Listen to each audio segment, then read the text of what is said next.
beaucoup.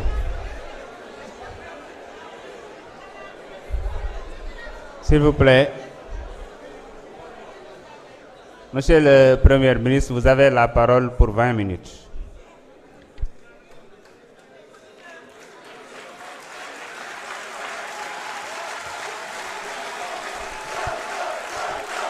Merci. S'il vous plaît, s'il vous plaît. S'il vous plaît, s'il vous plaît. Merci, Monsieur le Président de l'Assemblée nationale. Vous me permettrez, comme j'ai 20 minutes, je ne pense pas que je vais épuiser les 20 minutes, mais je vais terminer sur les réponses que j'étais en train d'apporter lorsque le temps précédent s'était écoulé, relativement toujours à la campagne agricole. Parce que souvent, une certaine opposition essaie de se greffer à toutes les causes pour en faire des causes politiciennes. Aujourd'hui, tantôt c'est les étudiants ou c'est le monde rural. Je me suis rendu effectivement dans le monde rural en tant que Premier ministre. Je ne pense pas que sous vos régimes, les premiers ministres l'auraient fait. J'ai pris contact directement avec le monde paysan, que je connais très bien. Je me suis solidarisé et je me suis expliqué. Nous avons hérité d'un pays qui est ce qu'il est, mais des efforts substantiels ont été faits. li ci gën a gàtt rek mooy tey boo demee ci kaw gi amul fenn fooy dem ba ñu joytu ci wàllu jiw bi wala engrais gi. Donc, et ça nous a valu quoi? Une production record de 900 000 tonnes. Parce que su ñuy wax affaire commercialisation aussi nañ ko rapporter ak masse bi nga xam ne moom la ñu produire cette année, qui est une production exceptionnelle. Les équipes du docteur Mabouba Diagne ak Alpha ont fait un travail exceptionnel. te muy nag des statistiques avérées du ñu daan gonfler rek naan on a fait 1 million de tonnes ak nangam. En passant, 2017 la ñu promettrons d'ailleurs autosuffisance en riz dans la vallée et ailleurs.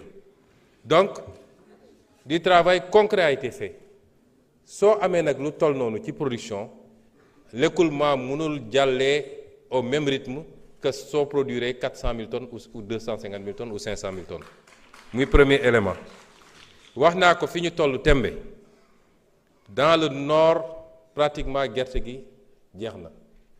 Dans le centre am na encore quelques poches wax nañu fii léegi les centres les points de collecte bi ma demee ci àll bi maa njëkk a interpellé monsieur le ministre du commerce ci les points de collecte. am na quelques problèmes bu amee dañ naan am na volet commercialisation bi am na ay problèmes yoo xam ne am naa njort ne année prochaine dootul am. année bi ñu jiitu suñu première campagne production bi ci boppam moo amoon problème tey waxatuñu production ba ci les produits horticoles tey dañuy dem ba dañuy obligé tëj marché bi pomme de terre beeg soble beeg macha allah. kon am na encore des problèmes on va les régler. On est à notre deuxième campagne.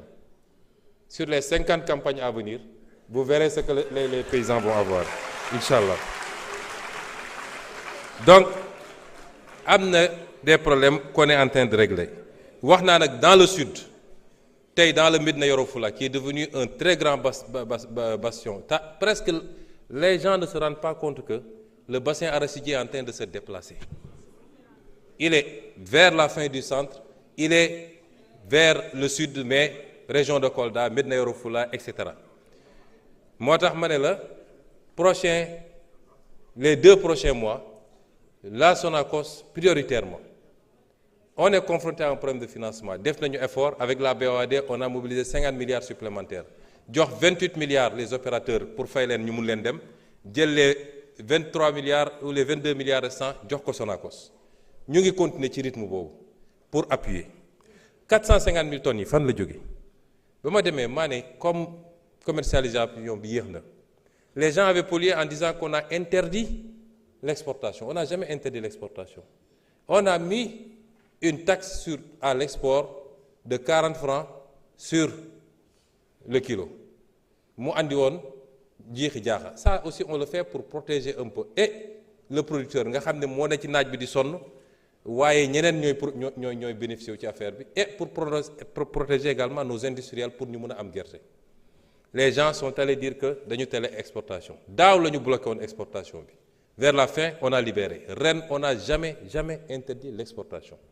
Ces mêmes exportateurs sont venus me voir. Ils nous disent vous ouvrez les exportations on achète 300 000 tonnes avec la taxe may leen à condition que ngeen dem jënd ci point de collecte yi pour qu'on soit sûr que vous avez acheté au prix bi ñu arrêté woon ñu d'accord loolu on a enlevé la taxe de 40 francs loolu la ñu ma demandé woon j'enlève la taxe de 40 francs ils ont pris l'engagement d'acheter 300 000 tonnes au jour d'aujourd'hui ils ont acheté 5 000 tonnes 5 000 tonnes la ñu jëndagum qu'à cela ne tienne j'ai dit à la Sonacos est-ce que am nga capacité stocker 450 000 tonnes mu ne ma effectivement ma ne ko été stock de tourteaux et cetera de poser problème ñu non am nañu capacité bi j'ai appelé le ministre des Finances j'ai dit trouver l'argent Sonacos jënd pour que gerte gi jóge ci loxo baykat yi Sonacos moom mun na stocker mu xaar même su dee 100 000 tonnes rek la mun a triturer na triturer loolu quand les gens viendront pour acheter notamment les opérateurs étrangers d'une nationalité que vous connaissez bu ñëwee Sonacos mun na leen jaay parce qu'il faut qu'on replace la Sonacos au cœur de la politique arachidière au Sénégal c'est pourquoi on est en train de renouveler les outils de production dundalaat Sonacos yi ci Sénégal yépp mu créer emploi ñu fexe ba am diwlin bi fii parce que l'une des meilleures huiles de cuisson longue ñëpp xam nañ c'est l'huile d'arachide régler les questions de communication et de marketing sur l'international où les gens sont allés dire que l'aflatoxine baaxul alors que ñun suñuy chercheurs neutraliser nañ l'aflatoxine c'est ça la politique que nous voulons nous avons une vision xam nañ fi ñu bëgg a jëm yàlla xam na ni bu ngeen ñu fi bàyyoon 74% de taux d'endettement heure bi décollé nañ bu yàgg vision mooy jiitu action ñun xam nañ fi ñu bëgg a jëm donc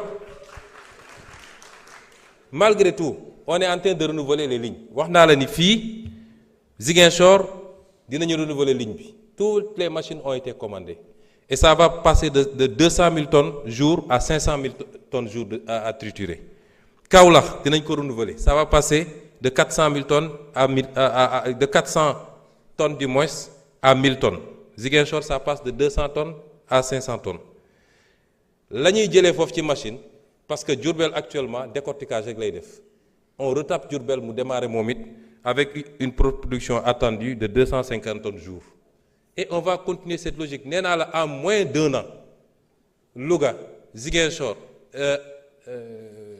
Kaolack yow yëpp arrêté woon na bu yàgg 2 ans ngeen tëj ko en moins d'1 an démarré nañ ko tey mi ngi trituré nga jël dinañu tabax aussi on va construire un centre à Médina Yoro Foulah boo xam ne comme c'est devenu un grand bastion foofu nañ fa mën a triturer defar gerte gi également kon ñun xam nañ fi ñu jëm mais nous avons décidé d'impulser la nouvelle politique agricole j'ai réuni les équipes liggéey na ak ñoom ministre de l'agriculture ministre du commerce ministre des finances ministre de l'économie sur les questions de financement la subvention les subventions le foncier parce que si on ne fait pas de réforme foncière ça va être très difficile d'avoir une agriculture qui mënuma ko développer parce que li ma dese bëriwul la Sonacos en tant que pilier industriel mais les privés également les COPEOL ak yooyu y en a à boire et à manger ak les phosphates engrais et c'est pourquoi bokk na ci suñuy xeex yu rëy ma wax ko fii et je veux que les Sénégalais le comprennent on va reprendre en main notre phosphate et notre industrie phosphatière parce que conditions yi ñu ko joxe woon ñëpp xam nañ ni baaxul le Sénégal a été grugé et sur